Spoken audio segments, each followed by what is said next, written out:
my true friend, Prime Minister Modi. America loves India, America respects India, and America will always be faithful and loyal friends to the Indian people. বন্ধুত্বের উষ্ণতায় আপাতত বরফের শীতলতা, শুল্কের বোঝায় সম্পর্কে তিক্ততা। German সংবাদ মাধ্যমের দাবি, এতটাই তিক্ততা যে ট্রাম্পের ফোন ধরেননি মোদি, আর তাই ত্রৈকার উত্থান, ভারত চীন রাশিয়ার শক্তিজোট।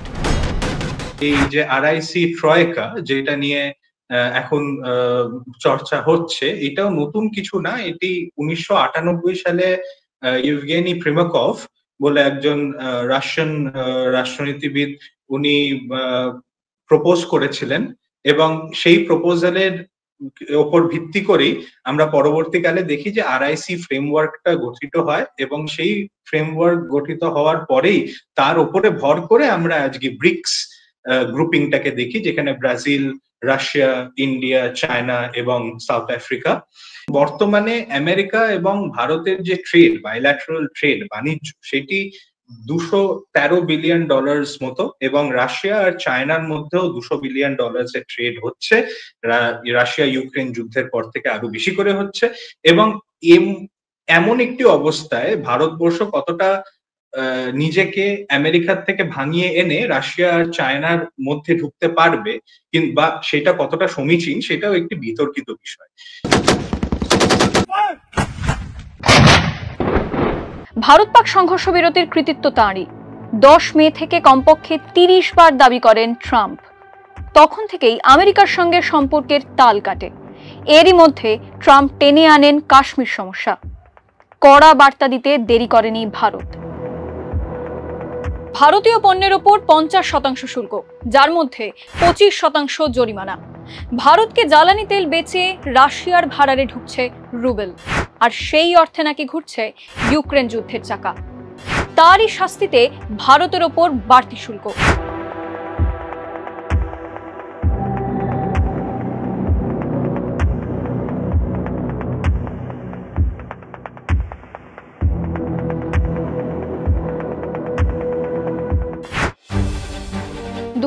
সালের তেল আমদানির 3% আসত রাশিয়া থেকে। 2024-এ সেটা দাঁড়িয়েছে প্রায় 40%। আর এতেই নাকি আমেরিকার গোসা। চীনও কিন্তু রাশিয়ার থেকে অপরিশোধিত তেল আমদানি করে। শি জিনপিং এর দেশের ওপর কিন্তু শুল্ক শাস্তি চাপায়নি আমেরিকা। চীনের সাংহাই কর্পোরেশনের বৈঠকের ফাঁকেই পুতিনের সঙ্গে 45 মিনিটের আলোচনা সেরেছেন মোদি। মোদিকে নিজের গাড়িতে लिफ्ट दें पुतिन। कठिन से कठिन परिस्थितियों में भी भारत और रूस हमेशा कंधे से कंधा मिलाकर चले हैं।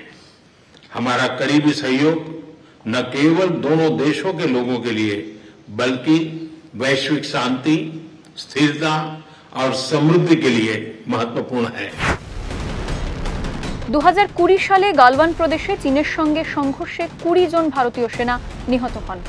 এরপর উত্তেজনা কমানোর চেষ্টা করেছে দুদেশই। তবে গালওয়ানের স্মৃতি এখনো টাটকা।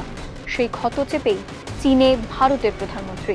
2018 সালের পর এই প্রথম প্রাক্তন ট্রাম্পকে সরিয়ে নতুন সমীকরণে দাঁড়িয়ে ভারত চীন রাশিয়ার ত্রৈকা। আমরা যদি একটা ট্রয়কা সেটআপে পার্টিসিপেট করি ভারতবর্ষ, তাহলে আমরা কতটা চায়নাকে বিশ্বাস করতে পারব? কারণ চায়না, এটা ভুলে গেলে হবে না যে চায়না হলো পাকিস্তানের, যেটাকে আমরা আন্তর্জাতিক সম্পর্কে বলি অল ওয়েদার ফ্রেন্ড। যে কোনো পরিস্থিতিতে চায়না পাকিস্তানকেই সাপোর্ট করেছে এবং ভারতের বিরুদ্ধেও সাপোর্ট করেছে। একটি উদাহরণ দিই, রিসেন্টলি যেহেতু SAARC, south Asian association for regional cooperation, কোনো কাজ হয় না, বেসিক্যালি একটা ডিফাঙ্কড অর্গানাইজেশন, সেটাকে রিপ্লেস করার জন্য পাকিস্তান কিন্তু চায়না দ্বারস্থ হয়েছিল বর্তমানে, এবং বলেছিল যে একটি নতুন অর্গানাইজেশন বানানো হোক, যেটাতে ভারতের পার্টিসিপেশন থাকতেও পারে এবং নাও থাকতে পারে। তো সাউথ এশিয়ার থেকে বা দক্ষিণ এশিয়ার থেকেই ভারতকে বের করে দেওয়ার প্ল্যান পাকিস্তানের, এবং সেই প্ল্যানের সমর্থন করেছে চাইনিজরা। তো এহেন অবস্থায় আমরা কতটা চায়নাকে সাপোর্ট করতে পারবো বা চায়নাকে বিশ্বাস করতে পারবো, এটিও একটি বিতর্কিত বিষয়। আমার মনে হয় যে একটা দিকে এই যে এই ভূ রাজনৈতিক মেরুকরণটা ঘটেছে, একটা দিকে ইউনাইটেড স্টেটস বা মার্কিন যুক্তরাষ্ট্র এবং আরেকটা দিকে রাশিয়া এন্ড চায়না, আমার মনে হয় যে ভারতের জন্য স্ট্র্যাটেজিক অটোনমি বা এই যে ফাংশনাল সেন্ট্রিজম যে শব্দটা ব্যবহার করা হয় আজকাল আন্তর্জাতিক সম্পর্কে, যেটি নেহরুর সময় থেকে নন অ্যালাইনমেন্ট বলে আমরা জানি, আমার মনে হয় ভারতের সেইটা প্র্যাকটিস করাই প্রেজেন্টলি সমীচীন এবং সেফ।